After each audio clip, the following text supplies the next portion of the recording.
satisfaction.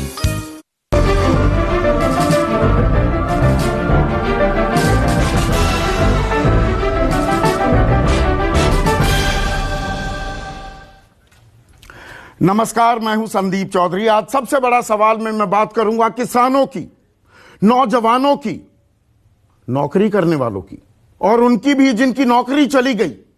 मैं बात करूंगा मजदूरों की, क्योंकि आज बजट पेश किया गया, आम बजट पेश किया गया, इसीलिए मैं भारत की बात करने वाला हूं। अब आप कहेंगे, अरे भारत की बात, तो भारत की ही तो रोज बात करते हो। दर्शकों, दरअसल हमारा जो देश है ना, वो दो हिस्सों में बटा हुआ है। एक है इंडिया, जो शहरों में रहता है, टेक्नोलॉजी है, पैसा है, नौकरी है, अच्छी जिंदगी है, बिजली है, पानी है, स्वास्थ्य सुविधाएं हैं। ये इंडिया है। और जो भी ये आम बजट पेश किया जाता है, और मैं 24 साल से आम बजट को ट्रैक कर रहा हूं बतौर पत्रकार। बाल उड़ भी गए हैं और बाल सफेद भी हो गए हैं बजट को ट्रैक करते करते।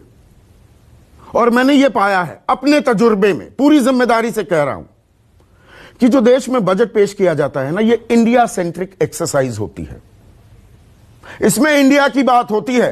काला कोट गुलाबी अखबार वाले, और आज मैंने भी काला कोट पहना हुआ है, काला कोट गुलाबी अखबार वाले वो ऐसी ऐसी टर्मिनोलॉजी में बात करते हैं जो आम आदमी के, भारत के सर पे से उतर जाता है। उन्हें समझ ही नहीं आता बजट में था क्या या नहीं था। जो बता दिया, जो समझा दिया गया, उसे ही बजट मानकर वो भी ताली बजा देते हैं। जो इंडिया इंक है, जो ये काला सूट गुलाबी अखबार वाले, ये हमेशा बजट को, कॉर्पोरेट वर्ल्ड से आप बात कर लीजिए, हमेशा बजट को 8 से नीचे नंबर नहीं देते। 8, 9, 9.5, 10 में से 10 भी दे दिया जाता है बजट को। तो आज के बजट में एक खास बात देखने को मिली। शेयर बाजार, जो ये दलाल स्ट्रीट पर शेयर बाजार जो हमारा मौजूद है, उसके सूचकांक को भी देश की आर्थिक गतिविधियों से जोड़ा जाता है, जबकि मेरा यह मानना है इसका कोई लेना देना नहीं। पर आज बाजार बम बम था। निफ्टी 650 अंक का जबरदस्त उछाल लिया। सेंसेक्स, संवेदी सूचकांक जिसे कहते हैं हिंदी में, वो 2300 से भी ज्यादा अंकों की बढ़त दर्ज करता दिखाई दिया। तो यानी कि India Inc, corporate world, India बम बम इस बजट को लेकर। और बजट पेश करने से पहले ताल भी यह ठोकी गई कि इस बजट में सबका साथ, सबका विश्वास होगा।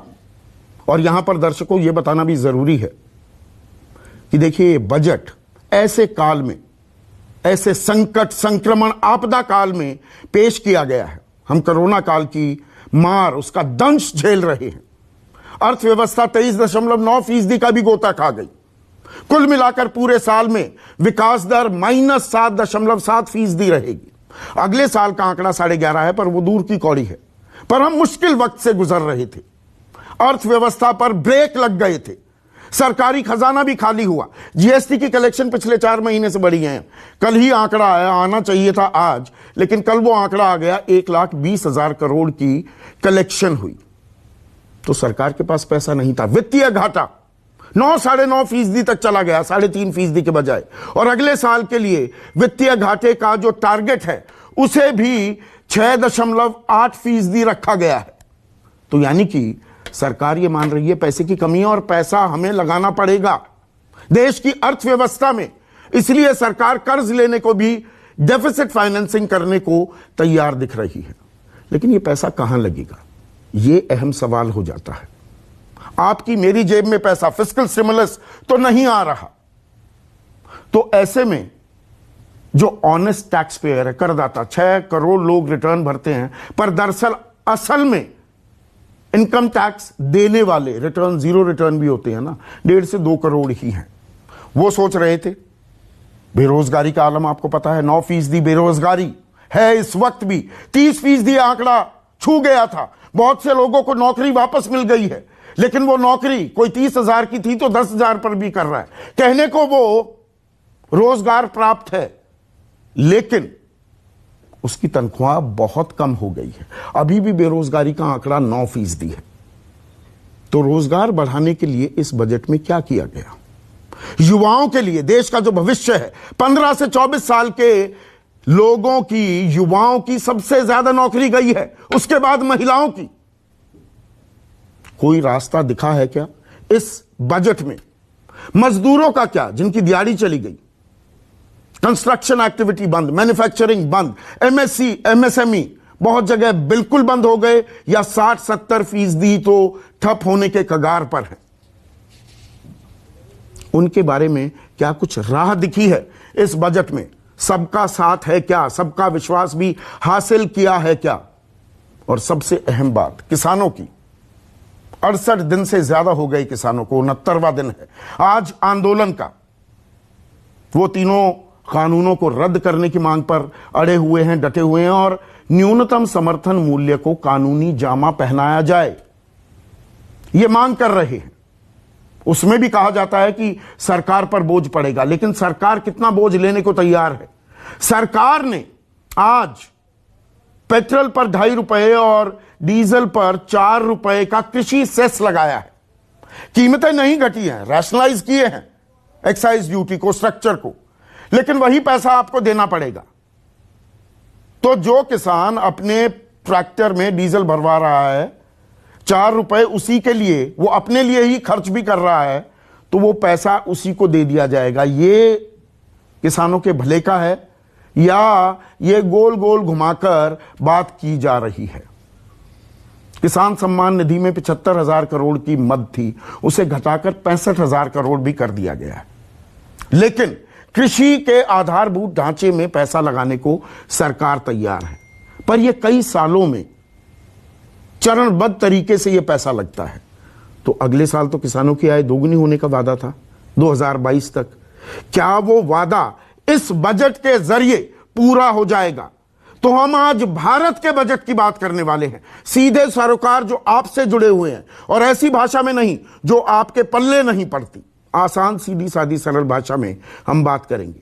बजट पेश होने के बाद प्रधानमंत्री ने क्या कहा और विपक्ष कैसे हमलावर है, पहले उसकी एक वानगी देखिए।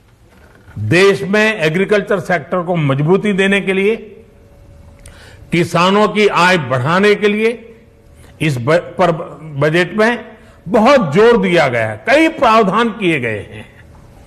एग्रीकल्चर सेक्टर में किसानों को और आसानी से और ज्यादा ऋण मिल सकेगा।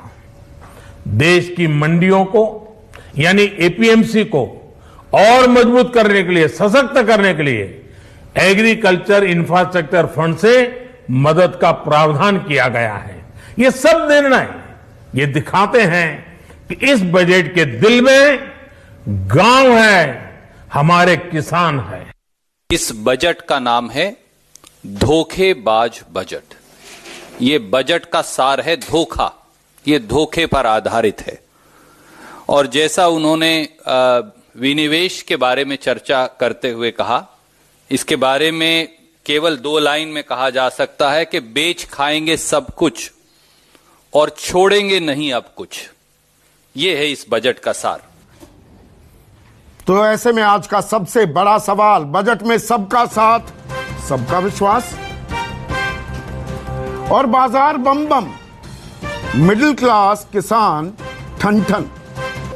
चर्चा में मेरे साथ बीजेपी की तरफ से महेश वर्मा, अर्थव्यवस्था को समझते हैं, सुप्रिया श्रीनेट राष्ट्रीय प्रवक्ता हैं, कांग्रेस की जानी मानी बिजनेस जर्नलिस्ट रह चुकी हैं, बहुत बजट कवर किए हैं। जो काला सूट गुलाबी अखबार की बात कर रहा था, उनका यह भी हिस्सा थी। देवेंद्र शर्मा, जाने माने कृषि expert, one of the foremost agricultural experts.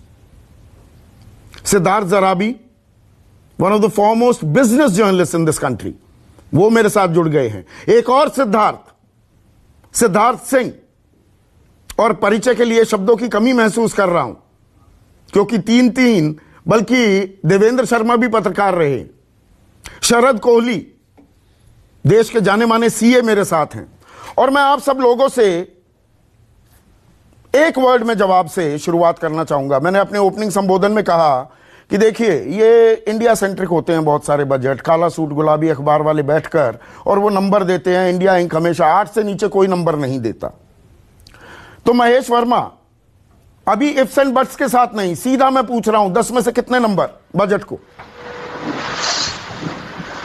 बात नंबर की नहीं है। नहीं, नंबर दीजिए ना, आगे करेंगे बात। अगर आप नंबर के ऊपर जाएंगे तो मैं तो 10 में से 10 दूंगा। अच्छा, आप 10 में से 10, ठीक है। सुप्रिया श्रीनेट, हाँ। कितने नंबर?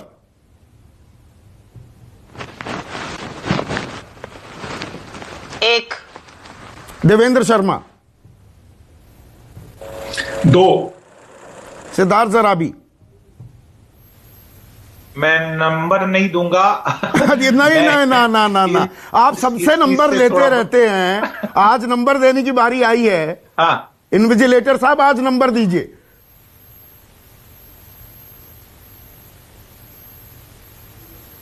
8। कितना? 7 या 8। 7 या 8। सिद्धार्थ सिंह?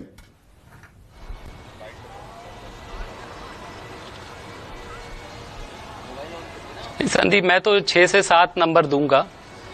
सिद्धार्थ ने 6 से 7 दिए। शरद?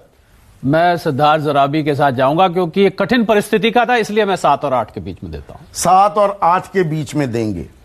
अब महेश वर्मा, मैं सीधा ये मानते हुए और ये जानते हुए, ये संकट काल था, संक्रमण काल था, हमारा वित्तीय घाटा भी बढ़ा, अब 6.8% का, इस बार तो वो 9 साढ़े 9% तक गया है। सरकार के पास पैसे की भी कमी थी, कोरोना की मार हम झेल रहे थे, लेकिन इसमें सबसे ज्यादा मार जिसने झेली है वो आप, मैं, सुप्रिया, सिद्धार्थ जराबी, सिद्धार्थ सिंह जैसे लोग, जो हम ऑनेस्ट करदाता हैं, नौकरी पेशा लोग।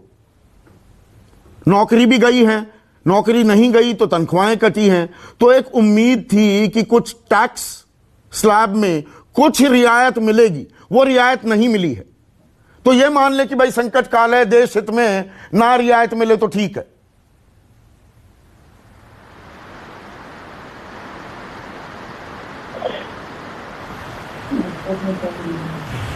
हेलो, बोलिए।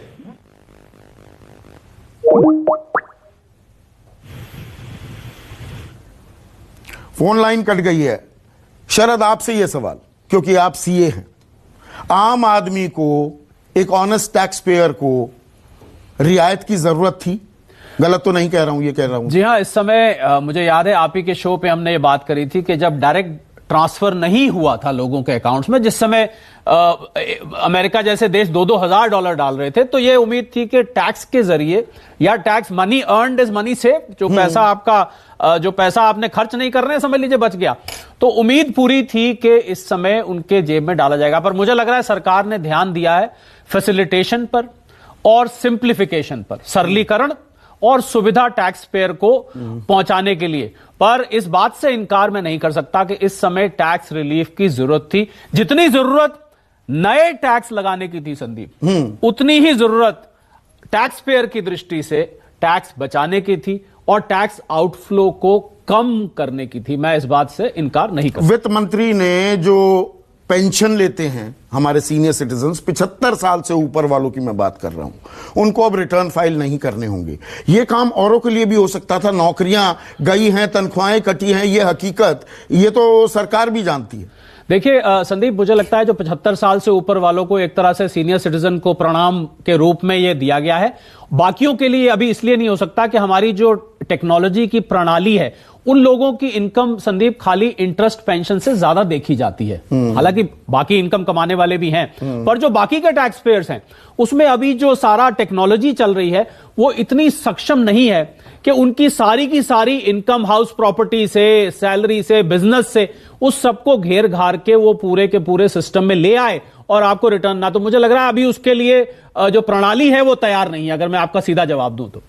सिद्धार्थ जराबी, क्या टैक्स स्लैब में कुछ बदलाव करने चाहिए थे, या और कंसेशंस जो मिलती हैं कि भाई आप, अगर आज की तारीख में सबको समझ में आ गया कि मेडिकल इंश्योरेंस कितनी जरूरी हो जाती है, 25,000 की एग्जेम्पशन है, वो बढ़ाई जा सकती थी। एटीसी में 1.5 लाख रुपए तक जो एग्जेम्पशंस मिलती हैं, जिसमें पीपीएफ, ईपीएफ, आपका होम लोन, सब कुछ घुस जाता है, उसको बढ़ाया जा सकता था कि नहीं?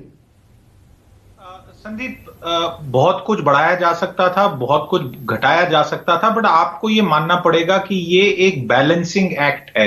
ये आपके ही शो पे कितनी बारी बात हुई है कि एक अभूतपूर्व समस्या और एक अभूतपूर्व स्लो डाउन में आपको पूरा मैक्रो इकोनॉमिक फ्रेमवर्क को संभालना है।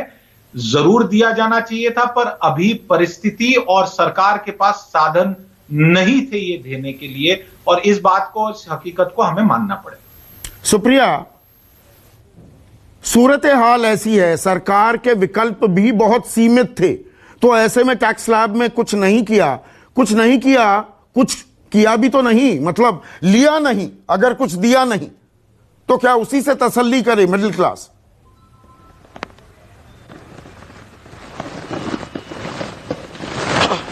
नहीं, मुझे नहीं लगता उसी से तसल्ली करेंगे। और मैं आपको बहुत फ्रैंकली बताऊंगी, मैंने एक नंबर सिर्फ इसलिए दिया क्योंकि बुजुर्गों को एक रियायत दे दी है।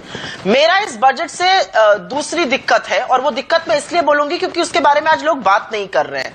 योद्धा तो बहुत बन जाते हैं टीवी वाले, मैं आपको नहीं कह रही हूं बिल्कुल भी, आप तो अच्छा डिबेट करते हैं, बड़े योद्धा दिखते हैं टीवी चैनलों पर। आज 1 घंटे 40 मिनट के बजट में डिफेंस का नाम नहीं लिया गया।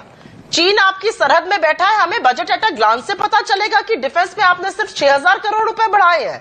ये कौन सा बेतुका तरीका है भाई देशभक्ति दिखाने का? पहली प्रॉब्लम। दूसरी प्रॉब्लम, इस बजट ने मिडिल क्लास के साथ तो अन्याय किया ही किया है। इस बजट ने जितना किसान के साथ अन्याय किया है वो कम है। एग्रीकल्चर और एलाइड सर्विसेज का बजट काट दिया गया है, मनरेगा का बजट काट दिया गया है, जो बाकी चीजें हैं एग्रीकल्चर एंड एलाइड के अलावा उनको काट दिया गया है। ये किस तरह की बातें हो रही हैं और इस पे कोई डिस्कशन क्यों नहीं हो रहा है आज? मैं बहुत पूरी जिम्मेदारी के साथ ये जरूर बताना चाहती हूं कि जो एग्रीकल्चर एंड एलाइड सर्विसेज का बजट था वो 1.454 लाख करोड़ लास्ट ईयर था, इस बार 1.48 लाख करोड़ है। जो पीएम किसान सम्मान निधि की बातें करते नहीं थकते भाजपा वाले, उसमें 13% की कटौती कर दी गई, 75,000 करोड़ से घटकर 65,000 करोड़ कर दिया गया। मार्केट इंटरवेंशन स्कीम को घटा दिया गया। मतलब ये हो क्या? एजुकेशन को 12% घटा दिया गया। टफ ईयर है, लेकिन कुछ चीजें तो हमारी कम नहीं हो सकती है ना। और स्वास्थ्य में मैं ये जरूर बोलूंगी, और मैं चाहती हूं कि भाजपा इसका आंसर दे, क्योंकि मुझे तकलीफ है इस बात की। कोविड ईयर था, डिफिकल्ट ईयर था, बड़ा अनाउंसमेंट आया 2.23 लाख करोड़ हम स्वास्थ्य में खर्चा करेंगे।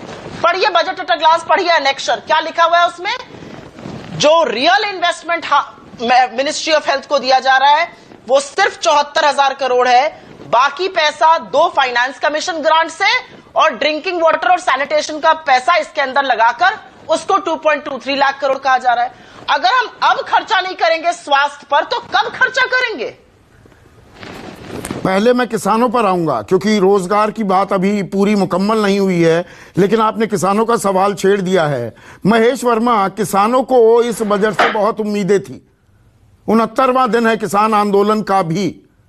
यहां पर सुप्रिया श्रीनेठ जो आंकड़े दे रही हैं, मद में सिर्फ 3-4 हजार करोड़ का इजाफा, प्रधानमंत्री सम्मान निधि जो 6,000 रुपए दिए जाते हैं वो 75,000 करोड़ से घटाकर 65,000 करोड़ आ गई है। यानी कि 11 करोड़ किसानों को, उससे भी कम को आप 6,000 रुपए देंगे। देना था 14 करोड़ किसानों को। गलत तो नहीं कह रहा मैं महेश वर्मा?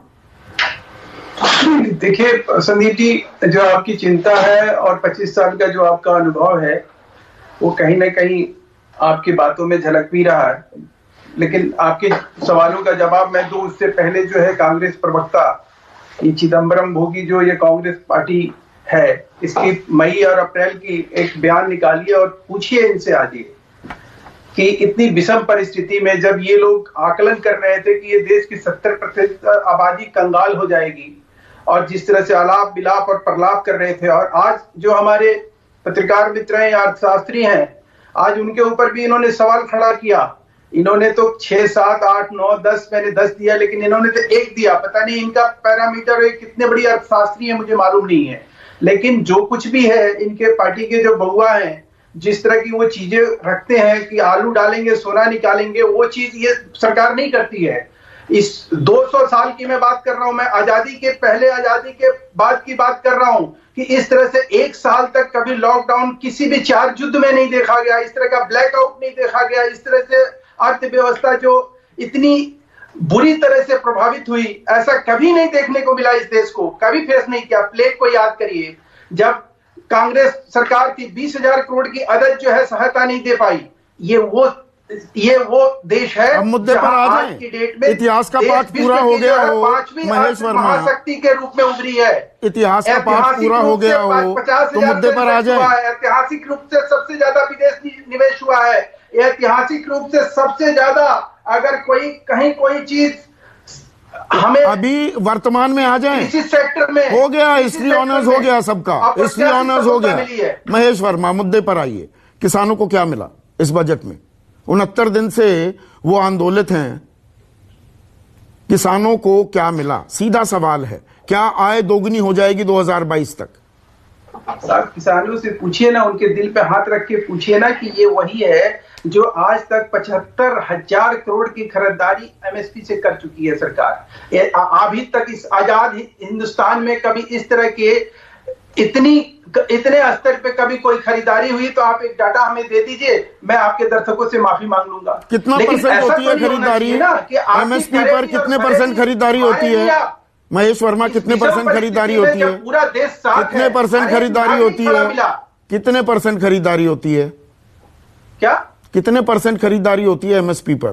किसान जो उगाता है। 700 मंडियां हैं सर पूरे देश में, 42,000 मंडी चाहिए। उन्हीं मंडियों को हमने डेवलप करने की बात कही, उन्हीं मंडियों को हमने आगे बढ़ाने का जवाब नहीं दिया, तो या मैं दूं? हमारे ऊपर लानत मनारत भेजने की तैयारी हो गई। शांता कुमार कमेटी रिपोर्ट ने क्या कहा? 6% एमएसपी पर खरीदी होती है। आप मुझे आंकड़े बताने लगेंगे हमने इतना पैसा दिया एमएसपी की खरीदी के लिए, और वो भी गेहूं और धान के लिए है। बाकी जो 21 फसलें हैं उनकी कितनी खरीदी होती है? के लिए नहीं हुई है। नहीं, दलहन के लिए नहीं हुई है। हाँ, उसमें कितनी खरीदी होती है? आपको मैं डाटा दिखाऊं? अरे डेटा मुझे दिखाएंगे महेश वर्मा, मुझे डेटा दिखाएंगे। आपको ही दिखाएंगे तभी आप अपने दर्शकों को बताइए ना, बताइए एमएसपी पर सरलता के साथ, सहजता के साथ, सरलता सहजता के साथ ही दिखाते हैं। और चर्चा करता हूं मैं, धान और गेहूं की ही ज्यादातर खरीदी होती है एमएसपी पर। गलत तो नहीं कह रहा हूं। उसके बाद 4 ही चीजें हैं, अगर मैं मान भी लूं तो तिलहन और दलहन मान लो। बजट पढ़ लीजिए। हाँ, पढ़ाइए ना मुझे। फाइनेंस मिनिस्टर ने क्या कहा कि दलहन कितनी खरीदी गई, तिलहन कितनी खरीदी गई, धान कितना खरीदा गया, गेहूं कितनी खरीदी गई। अच्छा, तो आय दुगनी हो जाएगी अगले साल तक। ये चुनौती हमने स्वीकार करी, ये चुनौती विपक्ष ने नहीं दिया मुझे। ये चुनौती बीजेपी मोदी सरकार ने खुद से अपने आप क्रिएट किया है कि हम 2022 में आपको किसान की दुगुनी आय करके देंगे, और अभी 2021 में खड़े हैं। देवेंद्र शर्मा यहां पर महेश वर्मा मुझे डेटा पढ़ा रहे हैं। चलिए डेटा भी पढ़ लेंगे, पढ़ता हूं, शायद इनका डेटा कहीं छिपा रह गया होगा। ये कह रहे हैं कि देखिए रिकॉर्ड खरीदी हो रही है एमएसपी पर, और एक टारगेट उन्होंने बनाया है। तो रिकॉर्ड खरीदी, जब मैं कहता हूं कि गेहूं और धान और दाल थोड़ी बहुत मान लो, ज्यादातर खरीदी तो यही होती है। बाकी 20-21 फसलों की खरीदी कहां होती है एमएसपी पर? मेरी जानकारी अधूरी है क्या? नहीं, आपने बिल्कुल ठीक कहा संदीप जी, और मैं इससे पहले 2 बातें करना चाहता हूं। एक, आपने शुरुआत में एक बात कही थी, मुझे लगता है कि बहुत ही इंपॉर्टेंट है, कि जब ये सेंसेक्स जंप करता है, जब ये स्टॉक मार्केट जंप करती है, तो हमारे देश के इकोनॉमिस्ट भी साथ में खुश होते हैं। और कल आपने जैसे कहा कि हम इकोनॉमिक पेपर्स देखेंगे तो उसमें देखेंगे कितनी एक्साइटमेंट होगी, कितना वो एक पिक्चर प्रेजेंट करेंगे कि अब देश की इकोनॉमी बिल्कुल जो है रास्ते पर आ गई है। और अभी कुछ दिन पहले हम देख रहे थे कि सब जगह चर्चा थी कि भाई ये स्टॉक मार्केट इतनी बूम कर रही है, ऐसे समय पे बूम कर रही है जब सारी दुनिया में इकोनॉमीज जो है वो कॉन्ट्रैक्ट कर रही हैं, नेगेटिव में जा रही हैं, और स्टॉक एक्सचेंज बूम कर रहा है। तो it shows A complete disconnect कि स्टॉक एक्सचेंज जो है उसका रियलिटी से कोई वास्ता नहीं है। और लेकिन फिर भी हमारे देखना एक्साइटमेंट जो है वो इसलिए है क्योंकि स्टॉक एक्सचेंज इतना जंप किया। मैंने सवेरे टीवी पे भी देखा, जैसे जैसे बजट चल रहा था उसके साथ साथ हम स्टॉक एक्सचेंज की बात करते हैं, लेकिन स्टॉक एक्सचेंज ये भी जानते हैं कितने लोग उसके अंदर इन्वेस्ट करते हैं, और उसको हम ये इंडिकेटर मान लेते हैं हैं कि इकोनॉमिक ग्रोथ का वो इंडिकेटर है या रिफ्लेक्ट करता है। दूसरी बात यह है कि सभी ने माना था कि भाई हमें रूरल डिमांड को क्रिएट करना है। ये पिछले सितंबर से चलता आ रहा है, पिछले साल के उसमें चलता आ रहा है बिफोर द कोविड ऑल्सो, कि हमें रूरल डिमांड को क्रिएट करना है। लेकिन रूरल डिमांड किससे क्रिएट होगी? एग्रीकल्चर से होगी, रूरल डेवलपमेंट से होगी, जैसा कहा, और भी जो साथ में उसके एलाइड सेक्टर हैं उनसे होगी। लेकिन आप देखिए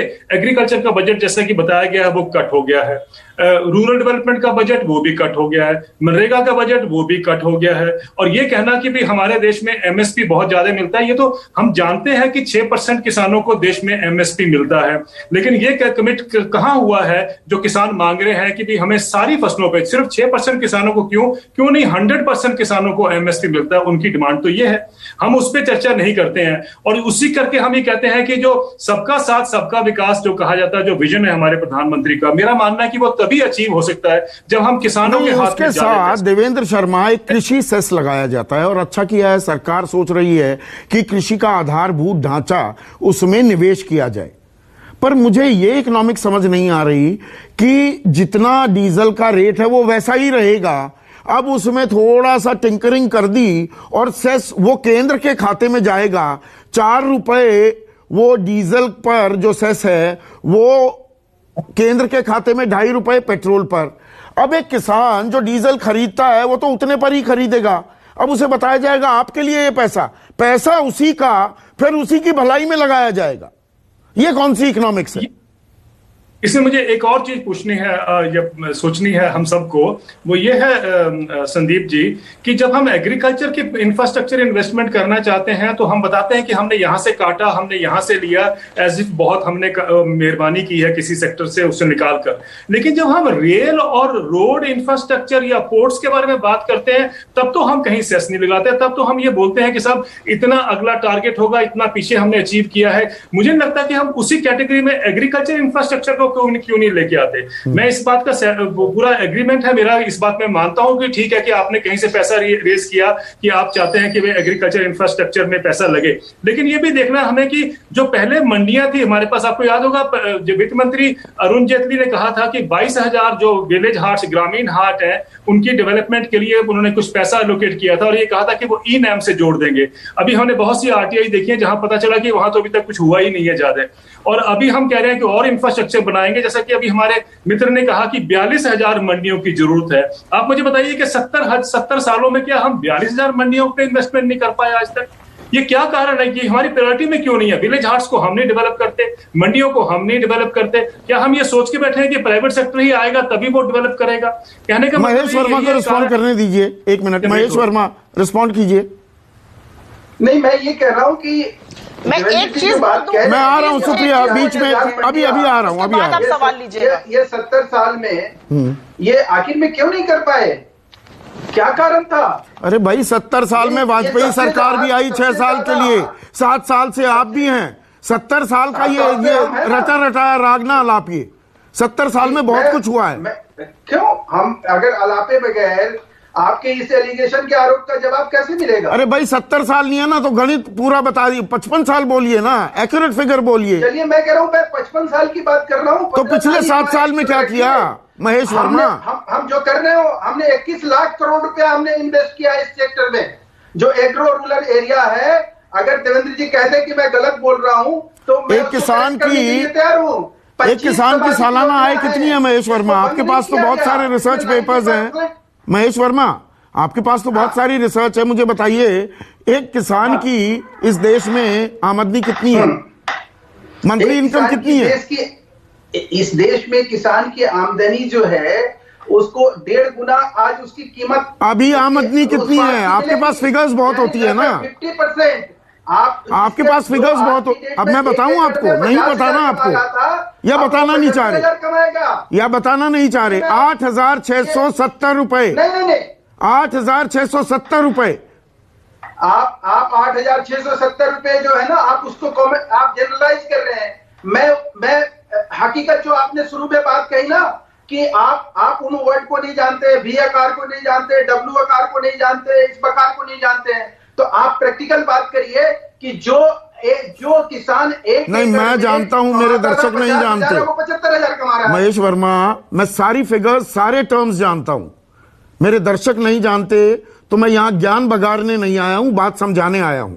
8,670 रुपए आमदनी है किसान की महीने में कि नहीं है? कह रहा हूं कि नहीं 4 है। लाख किसानों ने आत्महत्या की है 1996 से, जब से एनसीआरबी ने आंकड़े शुरू किए, हाँ या ना? हाँ, बिल्कुल है, बिल्कुल है ना? तो इसीलिए आप उसके डाटा निकाल लीजिए ना कि वो कब 25 साल में किस टाइम कितने हुए, आपको पता चल जाएगा। दूध का दूध, पानी का पानी हो जाएगा। अच्छा। और 1970 से 2015 तक 19 गुना आमदनी बढ़ी किसान की, एक सरकारी कर्मचारी की भी 150 गुना बढ़ गई, लेकिन उस पर चर्चा नहीं होगी। आंकड़े बहुत है मेरे पास। आप आ जाइए, इधर आ जाइए। हाँ। 2014 से लेके और 2021 की बात कर लीजिए। आज आप बैठे हैं बजट पे चर्चा करने के लिए। मैंने आपसे कहा कि ऐसा काल कभी किसी ने सोचा नहीं था, और उस हालात में जब 1 साल तक उसी वक्त तो हैंड होल्डिंग करनी होती है ना। हैंड होल्डिंग किस वक्त? मुश्किल वक्त में। अब एक मिनट सिद्धार्थ सिंह, मुश्किल वक्त में हैंड होल्डिंग की जरूरत होती है। मुश्किल वक्त में सरकार ये कह दे कि नहीं देखिए मुश्किल वक्त था, हम भी जानते हैं मुश्किल वक्त था। मैं रोजगार को भी इसमें जोड़ना चाहूंगा। 30% लोग बेरोजगार हो गए थे, आंकड़ा वहां तक चला गया। अभी भी 9%, उसमें युवा 15 से 24 साल की उम्र के सबसे ज्यादा नौकरी गई है, फिर महिलाओं की नौकरी गई है।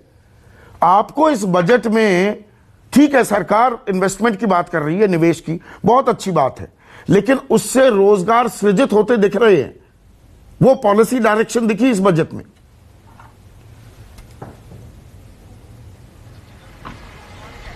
संदीप, आपकी सवाल का मैं जवाब दूं उससे पहले मैं जो पीएम किसान को लेके जो फिगर दी जा रही है 65,000 करोड़, एक तो वो कम नहीं हुई है, पिछले वित्त वर्ष में भी 65,000 करोड़ ही थी। और संदीप, ये फिगर पहले 75,000 करोड़ इसको रखा गया था 19-20 में। वो इसलिए रखा गया था संदीप क्योंकि जो एक अनुमान लगाया गया था कि इतने किसानों को आपको ये बेनिफिट पहुंचाना होगा।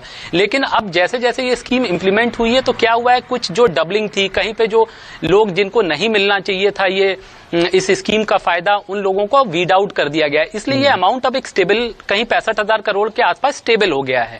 और कुछ स्टेट्स अभी उन्होंने ज्वाइन भी नहीं किया है, जैसे वेस्ट बंगाल एक एग्जाम्पल है। तो इस वजह से ये नंबर अब 65,000 करोड़ के आसपास है। इसको लेके कोई कंफ्यूजन या भ्रम ना फैलाएं हम लोग। बहुत अच्छा किया आपने ये साफ कर दिया। 75,000 करोड़ का एक अमाउंट दिया गया है और सरकार हमेशा इस बात के लिए, मैंने हमेशा, हाँ नहीं संदीप, और हमेशा ये बात आपने देखी होगी, मनरेगा के मद में जब भी जरूरत होती है सरकार आगे आती है और पैसे देती है। पिछले साल बहुत ज्यादा देने की जरूरत थी, इसलिए दिया गया क्योंकि लोग अपने घरों को लौट गए थे, लोगों के पास काम नहीं था। अब आपका सवाल कि क्या सरकार ने ये अटेम्प्ट किया, देखिए संदीप, किसी के व्यक्ति के पास जादुई छड़ी नहीं है, चाहे आप हो चाहे मैं हूं। सरकार ने एक बहुत बड़ा एफर्ट किया है, एक लॉन्ग टर्म एफर्ट किया है, एक इंस्टीट्यूशन बनाया है जो इंफ्रास्ट्रक्चर, लॉन्ग टर्म इंफ्रास्ट्रक्चर की फाइनेंसिंग की बात कर रहा है। सरकार ने ये कहा है कि हम इंफ्रास्ट्रक्चर पे बहुत बड़ा फोकस ले आएंगे। दूसरा एरिया जो बहुत ट्रबल्ड एरिया है, जिसपे आरबीआई गवर्नर बार बार हम लोगों का ध्यान दिलाते रहे हैं, वो है एनपीएस। जो बैंक्स के एनपीएस बढ़ रहे हैं, जो एक अनुमान है कि मार्च अगले साल तक वो 15% तक एनपीए पहुंच जाए, हो सकता अगर बैड लोन्स की जो स्थिति है। तो संदीप, उसके लिए हमने एक इंस्टीट्यूशन हम बना रहे हैं, एआरसी एक बना रहे हैं। तो संदीप, इस तरह से, और दूसरा जो आत्मनिर्भर भारत के तहत जो थीम थी उसको फिर को आगे बढ़ाया जा रहा है। जहां तक जो ये बात, नहीं, मैं रोजगार पर अभी डटा रहना चाहूंगा। एक मिनट सिद्धार्थ, और ये हम ना एक्सपेक्ट करें कि रातों रात या एक सेकंड में बिल्कुल संदीप रोजगार पे रहिए, लेकिन रोजगार ये हम ना समझे कि रातों रात आएगा, लेकिन इंफ्रास्ट्रक्चर में अगर पैसा लगेगा और मैन्युफैक्चरिंग को अगर बढ़ावा मिलेगा तो जरूर रोजगार बढ़ेंगे। नहीं, वो तो बढ़ेंगे, वो दूर की कौड़ी हो जाती है, वो लॉन्ग टर्म प्लानिंग हो जाती है। जिनकी नौकरियां गई हैं उनके लिए, जो शरद कोहली भी कह रहे थे, बाकी देशों में हमने देखा है कि बेरोजगारी भत्ता दिया गया, उनकी जेब में पैसा दिया गया। वो काम, वो फिस्कल स्टिमुलस तो आया नहीं। तो बजट से तो ये उम्मीद करना वाजिब है ना, जिसकी भी नौकरी गई है या तनख्वाह कटी, कि भाई देश की वित्त मंत्री हमें आगे की राह क्या दिखा रही है।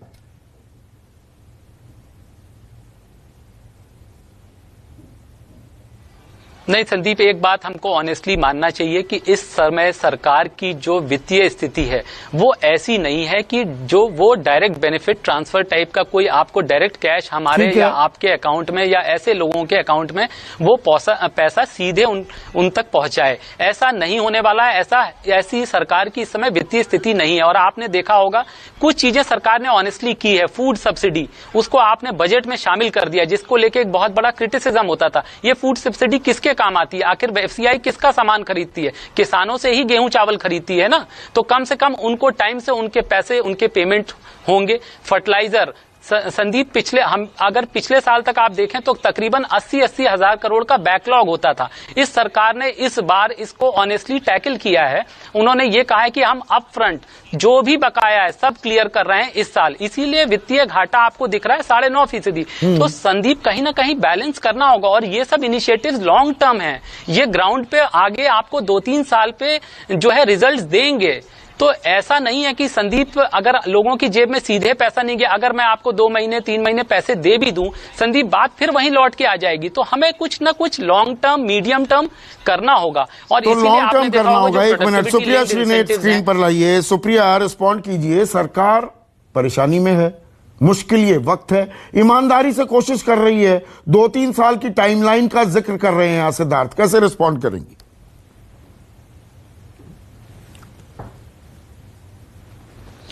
देखिए, ऐसा है, मैं 2-3 बातें कहना चाहती हूं।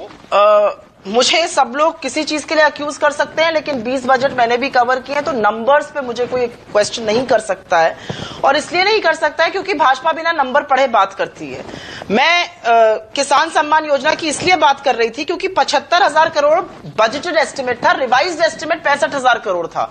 और अभी भी और किसानों को इसमें कवर करना बाकी है, उसके बाद भी उसको 65,000 करोड़ रखा गया। उस पर मेरा सवाल था। मनरेगा में आपने देखा टफ ईयर था, एक अकेली संजीवनी थी, रिवाइज्ड एस्टिमेट 1,11,500 करोड़ था, उसको घटा के 73,000 करोड़ कर दिया गया। सवाल उठेगा क्योंकि अभी रोजगार नहीं बनने वाला है, रूरल एरिया में चाहिए होगा। नहीं, पर लोग वापस आने लगे ना, ये आप बाल की खाल निकाल रही हैं। तो लोग वापस आने लगे। ये पैसा 40,000 करोड़ बढ़ाया गया था क्योंकि लोगों ने पलायन किया था। सुप्रिया, अब पलायन की स्थिति नहीं है। देखिए, ऐसा है संदीप जी, मैं उस पर बहस नहीं करना चाहती हूं, मेरा दूसरा तर्क है। मैं दूसरी बात कहती हूं, मेरी इस सरकार के लिए कोई सहानुभूति नहीं है। हां, बहुत टफ टाइम था, कोरोना ने दुनिया भर में तबाही मचा दी, हमारे यहां भी मचाई, लेकिन हमारे यहां इसलिए ध्वस्त और हो गया क्योंकि कोरोना के पहले ही 8 तिमाही लगातार हमारी ग्रोथ गिर रही थी और उसका सारा कुप्रबंधन इस सरकार के कारण हुआ। मैं एक बात और कहूंगी, एग्री इंफ्रा का जो सेस लगाया गया है वो सेब की फसल पे करीब 35% लगाया गया है और मटर पे 40% लगाया गया है। ये तो एंटी फार्मर है। इतना महंगा हो जाएगा, फार्मर बेच ही नहीं पाएगा, इन्फ्लेशनरी है। मतलब किस तरह से चीजें लग रही हैं वो भी तो सोचिए। एक पॉकेट से रख के दूसरे पॉकेट में डालना थोड़ी बजट मेकिंग होता है, इसमें तो सवाल उठेगा ही ना। नहीं, पर पैसे की भी दिक्कत है। देखिए, आप तो बिजनेस जर्नलिस्ट छोटी छोटी चीजें जो बजट में समझ में नहीं आ रही है, कैसे है? ठीक है सिद्धार्थ, जरा भी 1 मिनट। अब सिद्धार्थ स्क्रीन पर, सिद्धार्थ पर एक और चीज देखिए, इस बजट में जो बात नरेंद्र मोदी जब सरकार बनी थी, एक जो मूल मंत्र था सरकार का, जो वो फॉलो नहीं हुआ, मैक्सिमम गवर्नेंस मिनिमम गवर्नमेंट। पर क्या हम उस राह पर इस बजट में जाते दिख रहे हैं कि अब सरकार कि भाई हम नहीं बेचेंगे रेल, पर अब रेलवे के निजीकरण, एयरपोर्ट्स के निजीकरण, बंदरगाहों का निजीकरण, 2 सरकारी बैंक बेचने की तैयारी। तो सरकार क्या Thatcherism, Reaganism, it is not the business of the government to be in business. सरकार का काम धंधा करना नहीं है। क्या उस राह पर चल पड़ी? हम निजीकरण की राह पर चल रहे। संदीप, ये राह कोई इस सरकार की अकेली बनाई हुई नहीं है। 1991 में आपको याद होगा, मनमोहन सिंह जी वित्त मंत्री ने ये शुरुआत की थी और ये हमें मानना पड़ेगा कि लगातार सरकार से दूसरी सरकार तक ऐसा हुआ है। ये जरूर है कि वाजपेयी जी की सरकार जाने के बाद कांग्रेस के शासनकाल में लेफ्ट के कारण बहुत सारी चीजें नहीं हो पाई, परंतु मनमोहन सिंह जी ने एज प्राइम मिनिस्टर इन चीजों को आगे बढ़ाया। मेरा क्या मारुति की गाड़ी बनानी चाहिए? क्या एयर इंडिया में हजारों करोड़ साल के डालने चाहिए?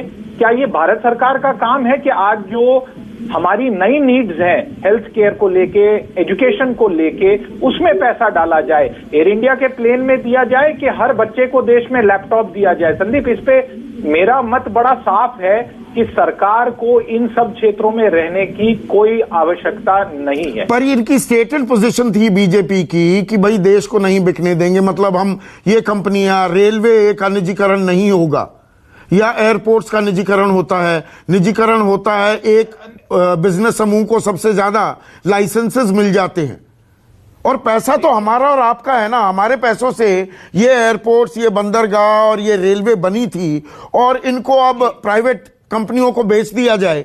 इस पर एक आम सहमति की भी जरूरत है या ये वक्त का तकाजा है? ये वक्त का तकाजा है। आपको ये तय करना पड़ेगा कि आप इन चीजों में इक्विटी इन्फ्यूजन और लोन देंगे कि इन चीजों को निजी हाथों में देके अच्छे से चला के उनसे टैक्स रेवेन्यू कमाएंगे। ये आपको मानना पड़ेगा कि एवरी सिंगल कंपनी जो डिसइन्वेस्ट हुई है, प्राइवेटाइज हुई है या मार्केट में लिस्ट हुई है, सरकारी कंपनी, उसकी परफॉर्मेंस बढ़ी है, उसके एम्प्लॉयज की तनख्वाह आमदनी बढ़ी है, उसके शेयर वैल्यू बढ़े हैं और ओवरऑल उससे बहबूद हुई है। मेरा ये क्लियर मानना है कि आप जितना किसान को देना चाहते हैं दीजिए, पर आपको एयर इंडिया में पैसा देना है बिल्कुल आवश्यक नहीं।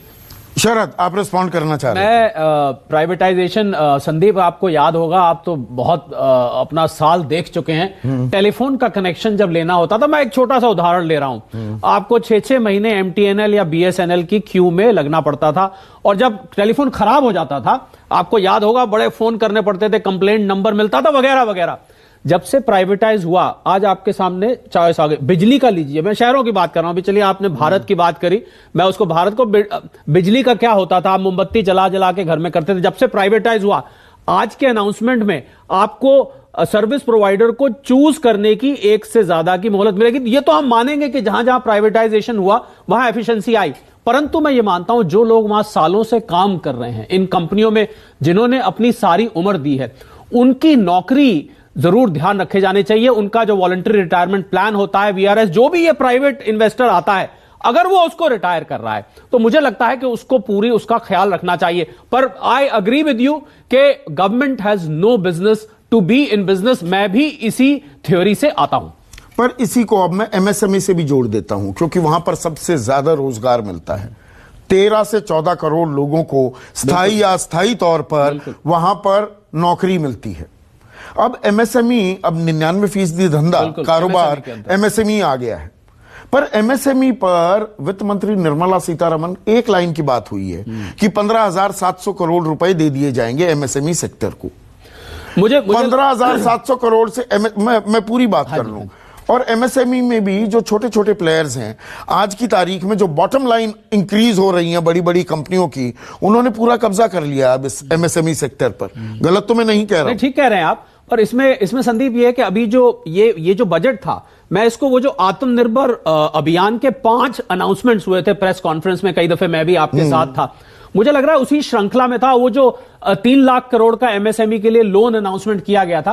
मुझे लग रहा है इस वजह से इस बार उसको विशेष तौर पे सैंक्शन उतना हो पाया, ना डिसबर्सल हो पाया। अब वो डिसबर्सल 1.5-2 लाख करोड़ हो चुका है। लिया है लोगों ने, लोन लिया है और लोन लेके अपना घर दोबारा बसाया भी है। घर से मेरा मतलब फैक्ट्री और छोटे बिजनेस से यहां पर है, तो कुछ काम चला है। पर संदीप, एक जो मैं अगर बजट का टेक अवे मानूं तो मैं जो बैड बैंक की घोषणा हुई है, क्योंकि देखिए बैंकिंग बुनियादी ढांचा है जो भारत को भी, इंडिया दोनों को इफेक्ट करता है। वो जो बैड बैंक है, एसेट रिकंस्ट्रक्शन कंपनी जो है, वो मैं समझता हूं उससे बैंकों की सफाई हो जाएगी। सारे स्ट्रेस्ड एसेट्स निकल के अगर एक में आ जाएं, ये बैंक की विशेषता रहेगी रिकवरी में, ये बैंक की विशेषता रहेगी कि इसको कैसे हैंडल करना है, और उन बैंकों को एक सबक मिलेगा कि आगे से अब आप दिखाइए कि अब आप NPA कितने करके दिखाते हैं। एक रीसेट जिसको हम कहते हैं, वो बैंकिंग क्षेत्र में से आएगा। ये मेरा टेक ओवे अगर आप कहें तो इस बजट से ये है। देवेंद्र शर्मा, क्या हम निजीकरण की राह पर जा रहे हैं और क्या यही सही राह है? सरकारी उपक्रमों में नुकसान भी होता है, पैसे जाया होते हैं, और अगर सरकारी कंपनियां बेचकर देश में निवेश कर रही है सरकार, वो सही राह पर जा रही है? देखिए, ये बड़ा इंटरेस्टिंग डिबेट है और होना भी चाहिए कि एक तरफ तो हम कहते हैं कि भी जो पब्लिक सेक्टर की जो कंपनियां हैं, जब वो इनएफिशिएंट हैं, जो परफॉर्म नहीं कर रही हैं, उनको हम प्राइवेट सेक्टर में भेज देते हैं तो बहुत अच्छी परफॉर्म करती हैं। ये हमने एक बात सुन ली, लेकिन ये कब बात हम करेंगे कि जब जो प्राइवेट सेक्टर परफॉर्म नहीं करता तब क्या करें? अब देखिए, प्राइवेट सेक्टर को इकोनॉमिक स्टिमुलस भी मिलता है और भयंकर इकोनॉमिक स्टिमुलस मिलता है, उसके बाद और भी उनको गारंटीज मिलती हैं, सब कुछ मिलता है, बल्कि सब्सिडाइज्ड है, हेवीली सब्सिडाइज्ड है private sector, private industry Bharat की। और उसके बाद उनका जो एनपीएस खड़े हो जाते हैं। अभी मुझे क्रेडिट स्विस रिपोर्ट की एक बात बताना चाहता हूं। उन्होंने कहा था कि इंपेयर्ड एसेट, लॉकडाउन से पहले इंपेयर्ड एसेट जो बैंक्स के हैं वो 16.88 लाख करोड़ हैं, यानी जो एनपीए राइट ऑफ हो गए हैं और जो एनपीए खड़े हैं, दोनों को मिलाकर उन्होंने कहा 16.88 लाख करोड़ रुपए है। ये भी एनपीएस हम जानते हैं, आस्ते आस्ते वो भी राइट ऑफ होंगे। इसकी तो कोई बात नहीं करता। इस एफिशिएंसी या इस इनएफिशिएंसी का क्या किया जाए जो प्राइवेट सेक्टर में है उसको। ठीक है, इंटरेस्टिंग पॉइंट दिया है आपने। सिद्धार्थ सिंह, आप रिस्पॉन्ड करेंगे? दो बिल्कुल कॉन्ट्रास्टिंग व्यूज आ रहे हैं। निजीकरण करें, सरकारी कंपनियां बेचकर देश की अर्थव्यवस्था को उबारें, या ये इनायत कॉर्पोरेट वर्ल्ड पर ही क्यों बरसाई जाती है? एनपीएस राइट ऑफ हो जाते हैं, लोन दिए जाते हैं, जो वो मांगते हैं वो देने को तैयार हो जाते हैं। किसानों की बात हो, मजदूरों की बात हो, तो वहां पर पैसे की कमी की दुहाई दी जाती है।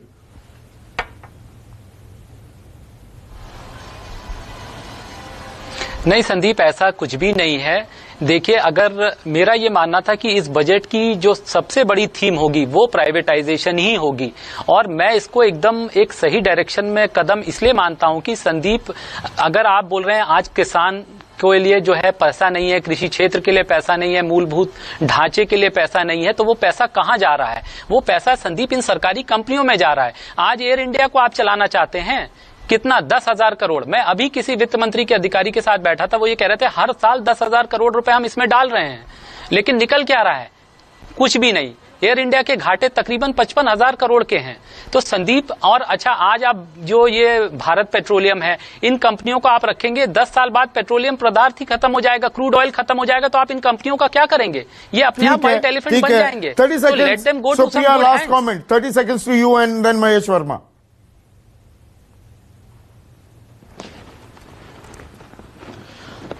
मेरा सिर्फ इतना कहना है कि इस बजट में डिमांड को रिवाइव करने के लिए और एक भी नौकरी बनाने के लिए ऐसा कोई कदम नहीं उठाया गया जिससे ये दोनों चीजें होंगी। और मैं फिर बाद में कहूंगी, किसानों के लिए आंख में धूल झोंकने का काम हुआ है। और रक्षा बजट में 6,000 करोड़ रुपए की मात्र वृद्धि, मुझे लगता है सैनिकों का अपमान है जब चीन हमारे घर में घुसकर बैठा है। वित्त मंत्री का रक्षा बजट का नाम ना लेना, मुझे लगता है भारतीय सेना का अपमान है। महेश वर्मा, 30 seconds. कि आज जब ये हमारी परिस्थिति है, इसमें जो है हम किसी पार्टी पॉलिटिक्स से ऊपर उठ के हम किसी अपने उस बायस विचार से अपने देश की विकास में हम अपनी भूमिका को कैसे देख सकते हैं, उसके लिए हम कैसे आगे बढ़ सकते हैं। वो प्रेस मीडिया हो, हम हो, आप हो, कोई भी हो, इस देश में वो एक माहौल बनाइए, वो वातावरण बनाइए जिससे कि देश बाहर निकले, हम सभी बाहर निकले। हम जब बचेंगे, हम किसी तरह से अपने आर्थिक बदहाली से बाहर निकलेंगे तो हम अब कर लेंगे हिसाब किताब। तो उस पर सवाल तो पूछे जाएंगे। यहाँ माहौल आप बनाइए ना, आप बीजेपी के हैं महेश वर्मा, आप माहौल बनाते रहिए, सवाल भी पूछे जाएंगे। हम किस राह पर जा रहे हैं उसकी समीक्षा, निष्पक्ष समीक्षा भी होगी। हो सकता है आपको अच्छा ना लगे, लेकिन देश जो ये जनता जनार्दन है उसको हर पक्ष की जानकारी होनी चाहिए, हर व्यू पॉइंट उसके सामने जरूर आना चाहिए। यही तो हमारे देश की ताकत है। आज के लिए बस इतना ही। नमस्कार। सबसे बड़ा सवाल प्रेजेंटेड बाय LIC, हर पल आपके साथ। को-पावर्ड बाय विमल, बोलो जुबान केसरी। आम आदमी को बजट से क्या मिला? टैक्स बोझ घटा या सेम रहा? संकट काल में बजट से संजीवनी।